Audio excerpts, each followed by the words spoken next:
শুক্রবার রাজ্যে আসছেন প্রধানমন্ত্রী নরেন্দ্র মোদী। একাধিক মেট্রো প্রকল্পের উদ্বোধন করবেন প্রধানমন্ত্রী। দমদম জেল মাঠে প্রধানমন্ত্রীর সভা রয়েছে।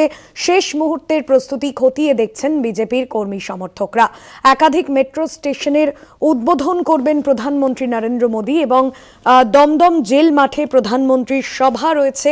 আর সেই সভার শেষ মুহূর্তের যে প্রস্তুতি, সেই প্রস্তুতি খতিয়ে দেখছেন বিজেপি কর্মীরা।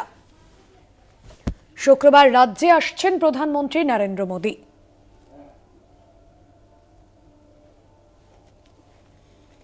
সেই ছবি আপনাদের সামনে তুলে ধরছি। এই মুহূর্তে সরাসরি প্রস্তুতির ছবিটা জানতে চাইব। আমার সঙ্গে রয়েছেন আমাদের বিশেষ প্রতিনিধি অঞ্জন রায়। অঞ্জন দা, এই মুহূর্তে শেষ মুহূর্তের যে প্রস্তুতি, সেই প্রস্তুতি চলছে। আগামীকাল প্রধানমন্ত্রী আসছেন এবং এই মুহূর্তের ছবিটা ঠিক কি?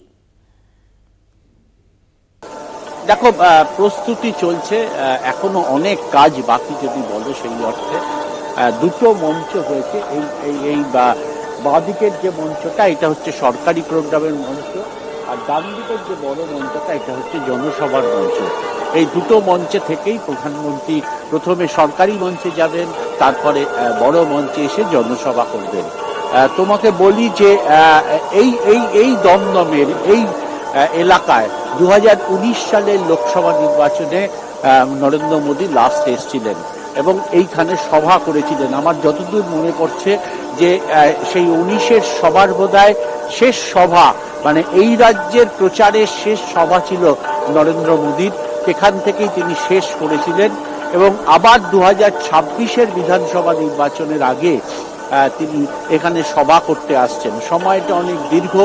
বিজেপিও এক্ষেত্রে অনেক কিছু এগিয়েছে। 21-এর নির্বাচনের পর তারা প্রধান বিরোধী দলের মর্যাদা পেয়েছে। যদিও 19-এর লোকসভা থেকে তাদের 24-এর লোকসভায় আসন কমে গেছে, কিন্তু একটা প্রত্যাশা নিয়ে বিজেপি কর্মীরা কাজ করছেন যে 26-এর ইলেকশনে তারা লড়াই করবেন এবং সেই কারণে মূল মঞ্চে বড় বড় করে লেখা রয়েছে যে বিজয় সংকল্প অভিযান। অর্থাৎ বিজয় সংকল্পকে সামনে রেখেই, মোদীকে সামনে রেখেই তারা এই প্রস্তুতি শুরু করছেন। সাম্প্রতিককালে 3টে জনসভা, দমদম মিলিয়ে 3টে জনসভা হবে। প্রথম জনসভা হয়েছিল উত্তরবঙ্গে, তারপরে জনসভা হয়েছিল দুর্গাপুরে, এবারে দমদমে জনসভা হচ্ছে।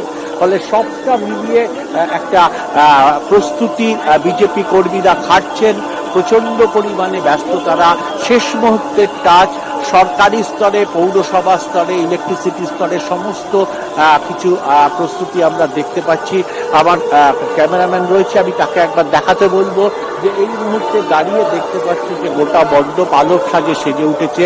ফলে সবটা মিলিয়ে একটা প্রস্তুতি চলছে। এই প্রস্তুতির প্রায় শেষ পর্যায়ে এসে গেছে বলতে পারো। একদমই ধন্যবাদ জানাবো আপনাকে অঞ্জন দা। সরাসরি ছিলেন আমাদের সঙ্গে আমাদের বিশেষ প্রতিনিধি অঞ্জন রায়।